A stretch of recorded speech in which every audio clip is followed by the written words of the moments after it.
people have this idea that, kind of like the bro marketing culture, that legal has to be this hammer that you hit people over the head with. No, it's the rules for the board game that you're going to play at night with your friends. It just sets the foundation so everybody knows what to expect. Welcome to another episode of Listeners to Leads, where I'm helping podcasters launch and maintain a lead generating show. I'm your host, Alicia Galati, the CEO and head podcast strategist behind Galati Media, a full-service podcast management company. On this show, you'll hear my guests and I discuss everything it takes to launch a successful podcast and keep it running. If you're ready to get leads, land speaking gigs, and create deeper connections with your audience through your podcast, then this is the show for you. Today on the podcast, we have Samantha, and Samantha is a lawyer. So we are talking all things podcasting and legal, understanding the ins and outs of our media release agreements, what is needed in those agreements, our sponsorship agreements, what kind of things we need to think about when we have those agreements drawn up, and any type of other podcasting legal issues that we might run into as podcasters. So this episode, I promise, is not dry at all. I know law stuff can feel overwhelming and maybe a little dry sometimes. Samantha tries to make it as non-dry as possible. So you're going to enjoy this episode. Join me in welcoming Samantha to the podcast. Hello, Samantha. Thank you so much for coming on the show today. I'm so excited to chat with you. If you could start by telling everyone who you are and what you do. My name is Samantha Bradshaw. Yes, you heard that right. I am an amalgamation of the characters of the Sex and the City. I'm going to add a few more lines to that for you. I am also a lawyer who lived in Brooklyn at one point, so we'll throw in Miranda. And if you can't see me because you're just listening to my voice, I am also a redhead. And I went to law school down in Charlotte, North Carolina, and I have pearls on right now, so I got Charlotte covered too. I am a small business and intellectual property lawyer, and I founded a virtual law firm licensed in Virginia that keeps creatives, small business owners out of the courtroom and in their studios. I love that. And so today we're going to talk all things podcasting and legal. And I'm a little nervous because don't be nervous. Please don't be nervous. I'm not scary. I promise. No. I don't think you're scary at all. But the topic of law, right? And like going to court and like agreements and are they right? Are they legal? This can feel really overwhelming for someone who just wants to have a business that is making them money, making them happy. They're making a difference in the world. And it's like, I don't want to touch the legal stuff. So yeah, very basic. Why is this important in podcasting and content creation for small business owners? So the biggest thing in podcasting and content creation in general, right, is that in creating content, you are creating in the same way that television did for years, many TV shows, or that radio has done for decades, if not longer, right? When was that invented? Do you know? No idea. Okay, next. But they've done this for a really long time. And the idea is that you're putting this information out into the world, and it's something that's unique from your own brain. And you want to make sure that you're the only one that can make money off of that. That's where legal comes in. Setting up protections and foundations through contracts and intellectual property registrations. And we'll get a little deeper into that. That's the way that you make sure that you're the only one making money off of your hard work. And it's so, so important. I mean, we saw this happen with the AI, just from like an art standpoint and creation standpoint, the AI generated art where they were like, this program was stealing artists' original ideas and kind of switching it up and tweaking it a little bit. And like a lot of artists were like, hey, like, that's mine. Excuse me. I don't know whether to call you sir or madame or they. Right. I don't know what an AI is. But like, can you stop? Yeah. Yes, exactly. Yeah. And it's, I mean, I would feel just as frustrated. Like if someone was like, hey, I stole Alicia's show and I just, I'm making it my own. No, that is not okay. Of course not. Think of all the time and energy that you've put into this to watch somebody else walk away with that. That hurts.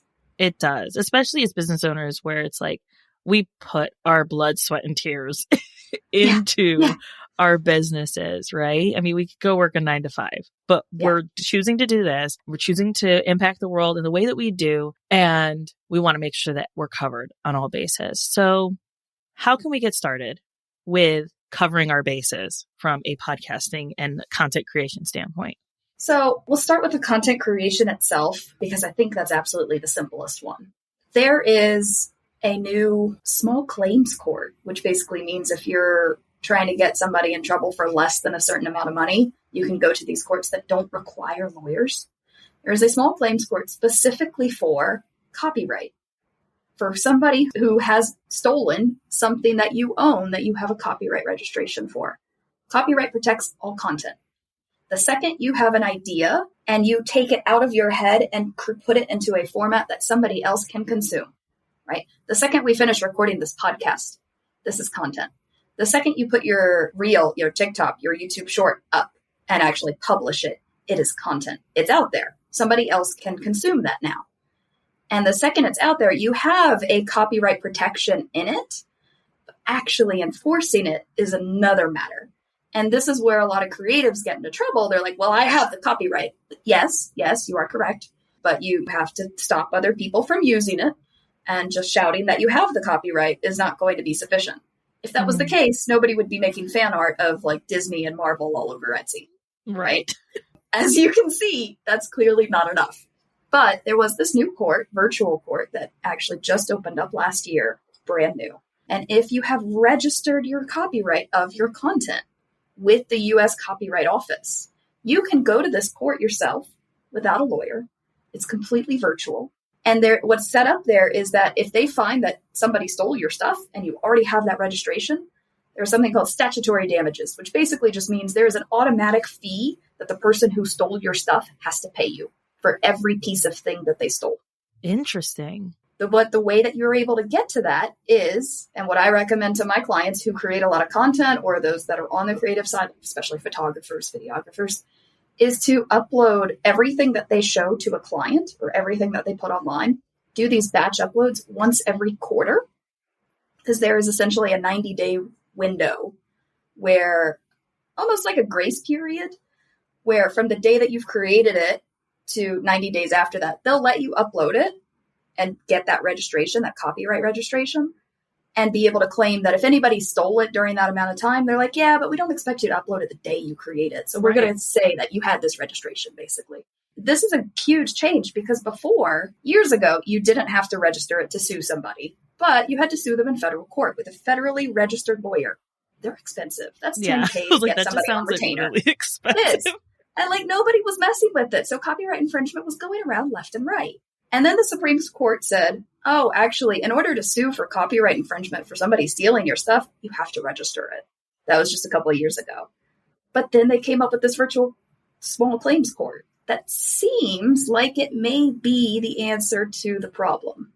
And if you're talking about smaller amounts, it's easy for creators. It's not easy, but it's easier for creators to go in and spend that time to recover that. And knowing that there's these statutory damages, right? That fee that you can recover from somebody who stole your stuff makes it a lot more enticing to actually go out and protect and enforce whatever the content is that you're creating. Now, finding somebody that copied it, that's a whole nother story. But a lot of us have really good fans, really good friends, really good followers that are like, hey, I saw your stuff over on this other guy's page. Yeah. Go check it out. That works really well. Yes. It's like the internet sleuths are always on the prowl looking out for their friends. They are. Did you see that show on Netflix, the one where the guy killed a cat and everybody like tracked him down on the internet over a couple of years? The police weren't doing anything. And it was just like these internet people. And the internet's a crazy place. Yes. It's like the Wild West. They will find you. Oh, so good. All right. So we've got that covered. All right. We're creating content. We're going to give it to this place where we're supposed to submit it. And we'll have links for all that stuff so that people are like, wait, what? If you don't want to go check on links and you're just listening and you're good at remembering stuff, I'm not, but maybe you are. That's copyright.gov/registration. It is relatively affordable to do this every every few quarters. Depends on how much content you're creating, of course. But yeah, you can do this probably on your own if you've got a moment to learn the process. Perfect. Sounds great. And yeah, we'll make sure that we link that in the show notes if you're someone who's driving or doing other things. Yeah. Sleuthing on the internet. Sleuthing on the internet. Trying to find somebody who stole content. Right, exactly. We appreciate your efforts. So onto the podcasting side. Now, there are so many different types of agreements that I have seen when it comes to podcasting. Oh, yeah. You've got the media release form for your guests or some type of, hey, I'm going to use this. You can't come back and say, oh, I broke up with that boyfriend I talked about. Can you take the episode down? No, thank you. So you got their media release form. What is like actually happen? Yes, that had happened to someone where like it's a good story. You know, she had told like, hey, this is my relationship with this guy and it's great and blah, blah, blah.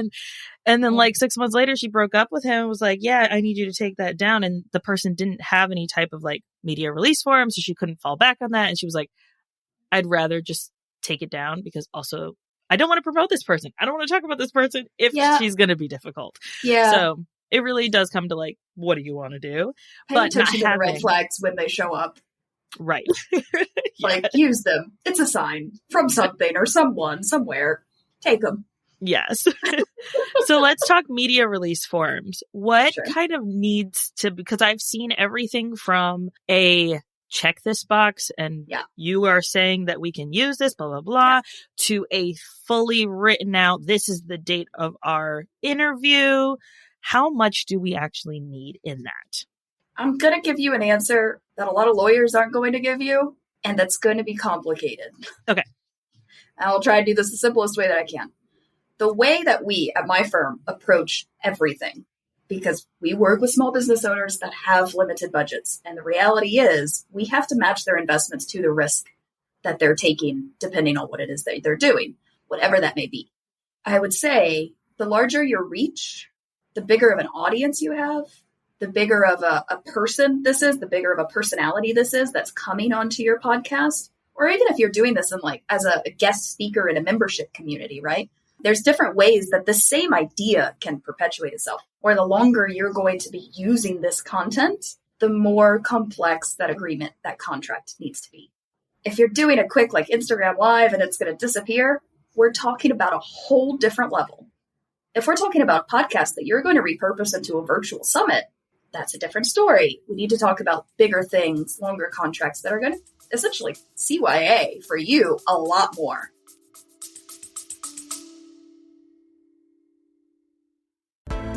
You put your heart and your soul into your show.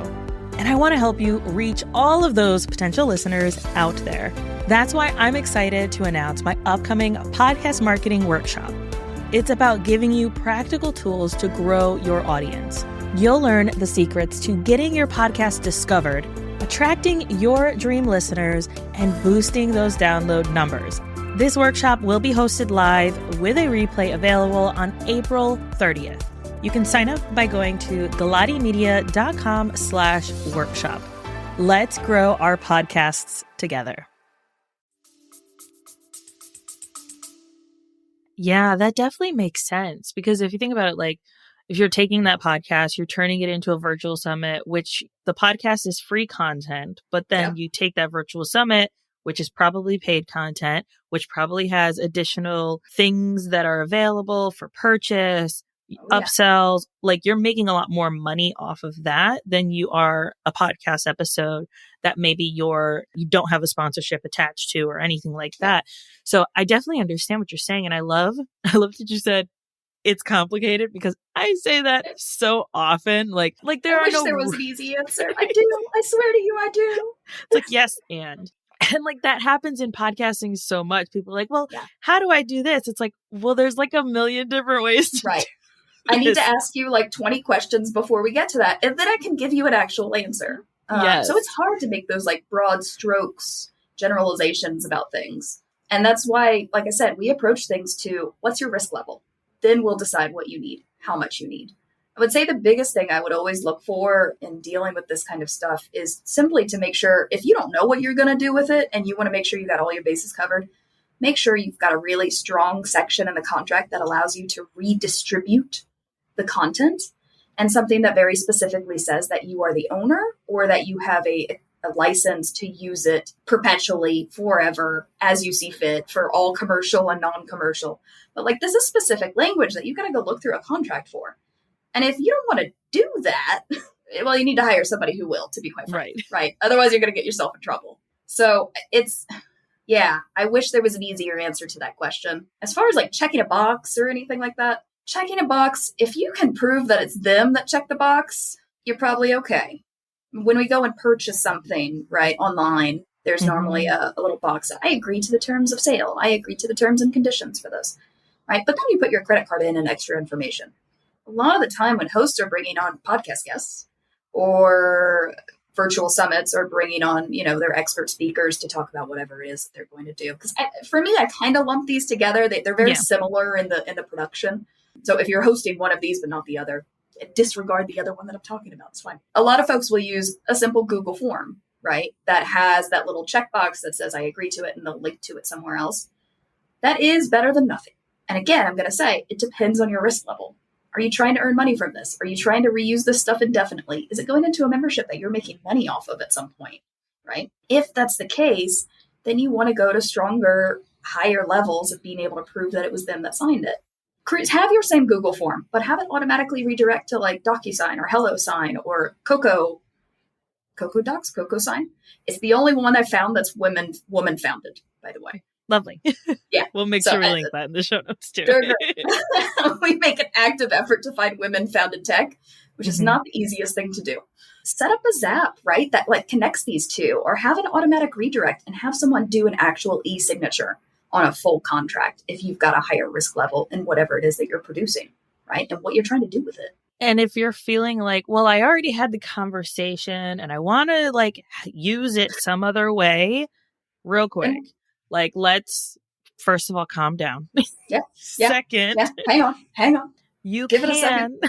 if you've had that person on your show, more likely than not, if you say, hey, I want to create this thing with you that I want to use in my membership, in my whatever, I'll pay you this one slot fee. We'll have an agreement drawn up that I can use this in my membership. It'll go in like this particular part of it or this particular part of the course or whatever, have that agreement written up, and then have that person back on to maybe expound on the topic that they talk. Because like a podcast, you're really going to be surface level, that you're not going to see slides or any of that stuff. But like, you've already created that relationship, right? So like, if I were to say, hey, Samantha, we had so much fun talking. I feel like my audience I don't have a membership, but if I had a membership, people in my membership. Maybe you will one day. We don't know. Right? That's the point, right? Yes. Hey, they need to know more about podcasting and law. Can you do like a whole presentation? I'll pay you $500 for this 30-minute presentation. More likely than not, you're going to be like, sure.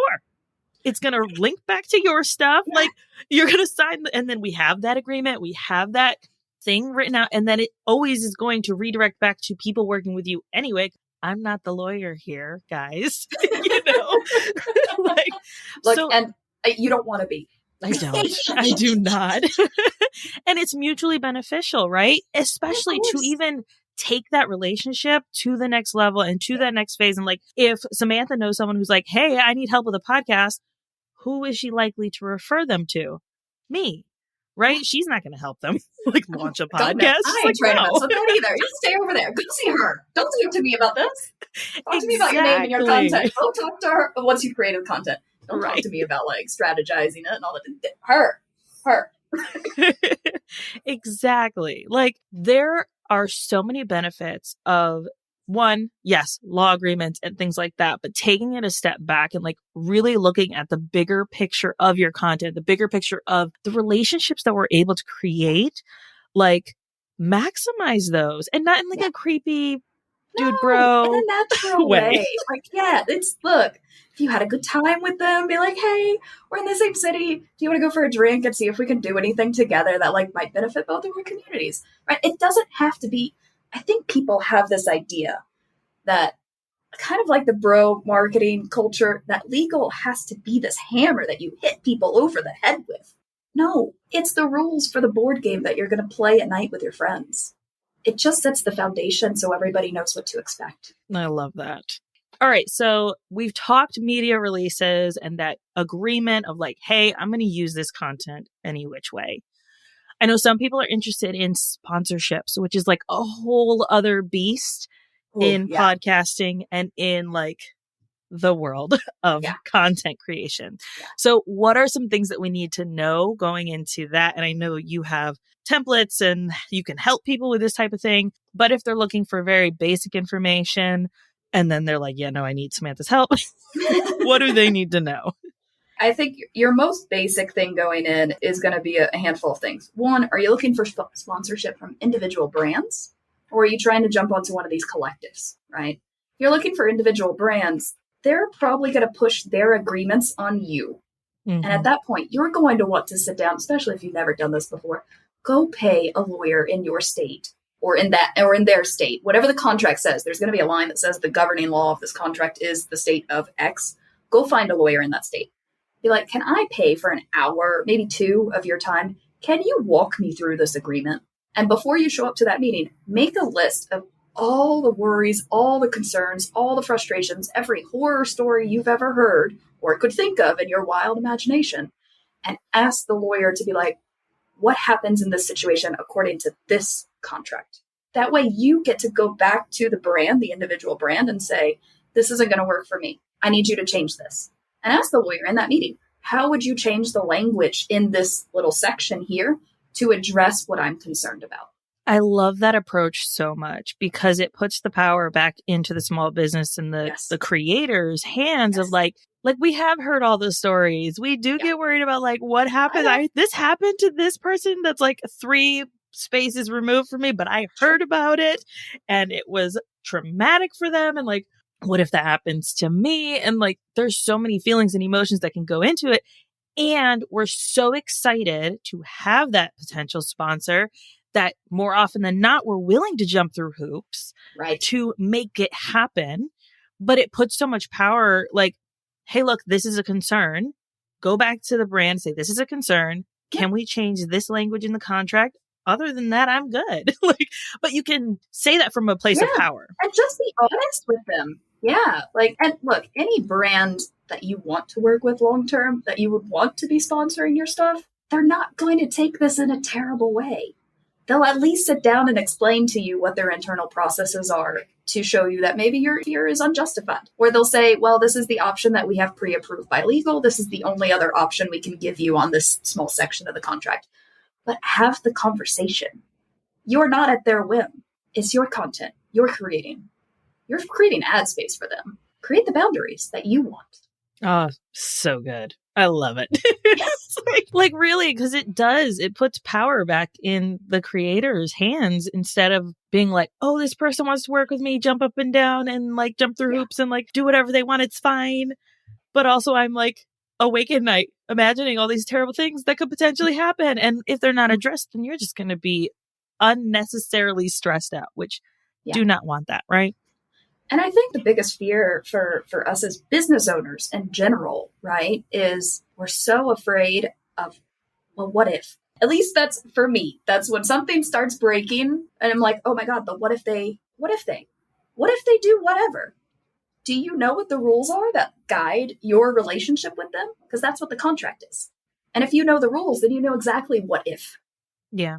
And look, this is an anxiety, stress-ridden path that we have chosen as business owners. Let's find some ways to reduce that as much as possible. And having those legal documents reviewed. And understanding them. That's the trick. Like that can help alleviate a lot of that stress for sure. Is there anything else that we need to know from the podcasting content creation side that maybe I just, in my ignorance of law, just completely was like, nope, not interested? Look, we could go on a list of 10 million things, but I would say the biggest issue that I see, particularly for new podcasters, is when they're trying to name their podcast. There are a finite amount of words in the English language. There are only so many ways we can describe things. And intellectual property law, specifically trademark law, if somebody is selling something using a specific combination of those words, they own the right to sell that thing using that combination of words. And a lot of folks are like, oh, I came up with the best podcast name. And they don't do anything other than like maybe check and see if the domain name is available. They start building up some excitement. Yeah, some followers, people, like it's starting to move. And a year and a half, 2 years in, they get a cease and desist letter from the person who actually registered the trademark of that name. And they have to shut down the entire thing immediately, rebrand everything in the course of trying to produce. Can you imagine what would have happened if you just did the search beforehand and like claimed your name and then you never had to worry about this? Yeah. Yeah. That one's a lot easier and a whole lot cheaper, I promise you.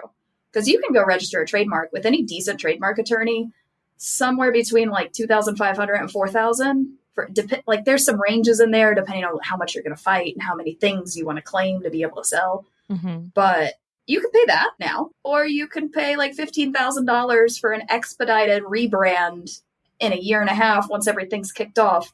Be stressed out of your mind, chasing down every link, every graphic, every email that you've ever sent out to make sure the name is changed on everything. Once you've come up with the name, God knows how much you paid for working with the brand expert to come up with the name in the first place, right? And then all the VA hours to change all of this. That gets expensive. And that's assuming nobody sues you. Yeah. There's much cheaper ways to do this. And fix it before it's a problem. Fix it. Always. Look, that apple a day keeps the doctor away kind of vibe. It's the same idea. And it's much cheaper to buy an apple a day than it is to pay an ER bill, especially in these times. I know. Good Lord. Yeah, no, it's definitely true. And even from naming, I don't know how many times I've helping clients come up with names for their podcasts and trying to figure out well, this show is very close. Let's come up with something different. You want to stand out, and you're right. It's limited. There's only so many English words that we can mash together to express a thought. So yeah, so frustrating. But the mashing together is a good way, literally mashing them together. It's there's 5 different levels of how we kind of categorize names when we're applying for trademarks. And the idea is that anything that's generic, anything that you would use in daily language, we're not going to give anybody the right to own that, because you don't get to stop people from using a word that's already in their lexicon. That's right. We don't play that game. We're not that capitalistic. Pretty bad about it, but we're not that. And then anything that's purely descriptive that you would use when you're telling somebody what you do. And if I looked up those words in a dictionary, I'd be like, oh, got it. We don't give trademark protection to those things, because if that's how you're naming stuff, we're not going to stop somebody else from being able to use that. Right? That's not fair to the rest of the people.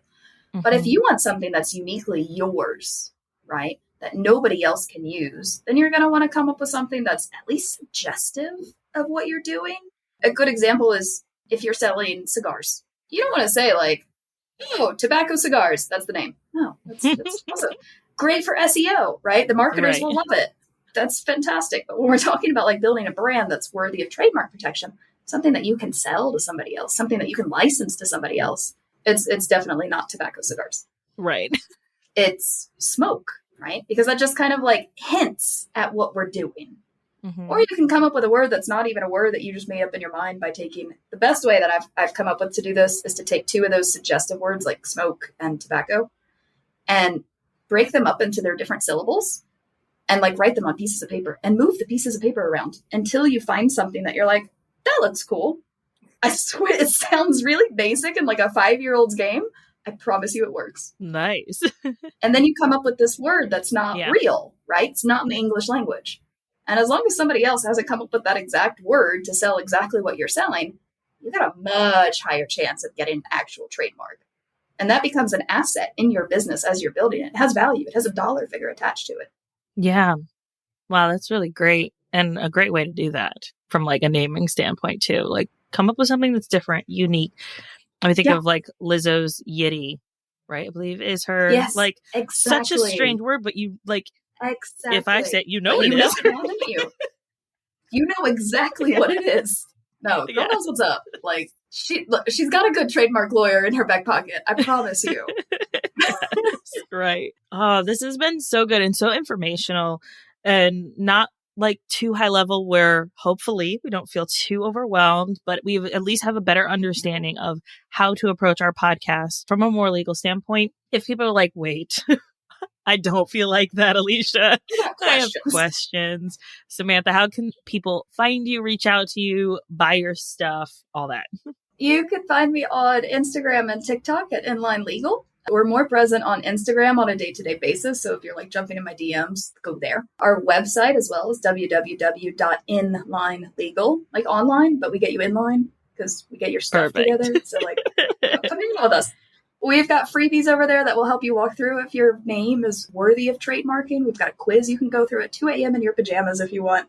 We've got a template store that gets a new template at least once a quarter.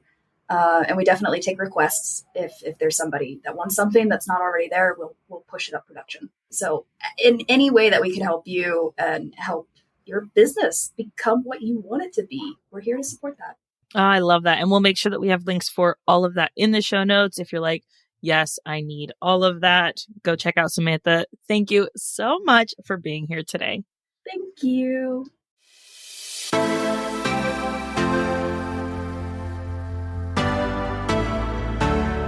Thank you so much for listening to this episode of Listeners to Leads. If you found something in this episode valuable, I would really appreciate it if you shared it with a friend who you know would also get value from it. Want to send me a message? My favorite place to hang out is Instagram. You can find me at alicia.galati. Let me know what your favorite takeaway was from the episode. And don't forget, turning those listeners into leads is actually easy.